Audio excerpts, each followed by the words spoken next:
Welcome to Rustbuster's installation guide for Toyota's 1996 to 2002 4Runner. Before we begin, if you're uncomfortable with any of the processes listed in this guide, we strongly suggest you seek the work of a professional. Ensure you have all the tools and utilities listed and that you're following all the manufacturer's safety precautions during use. Step 1. Disconnect your vehicle's battery and inspect for potential fire hazards such as leaking fuel lines and engine components. Prepare or remove these before starting. Finally, clear the work area of any safety hazards. Step 2. Hold the part up to the frame and mark off its coverage. Mark your cut line 3/4 inch above the bottom of the frame and cut along it. You can choose to leave the existing body mount or replace it with a new one.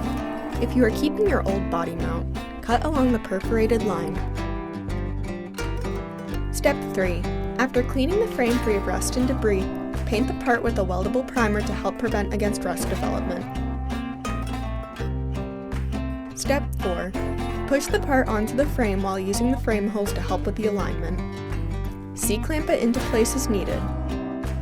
Following proper welding procedures, tack weld the part onto the frame before welding the part on fully. Reinstall your body mount if you chose to remove the factory body mount. Finally, coat the part and work area with a primer or other rust inhibitor to help prevent or reduce the risk of rust formation. Then you're done!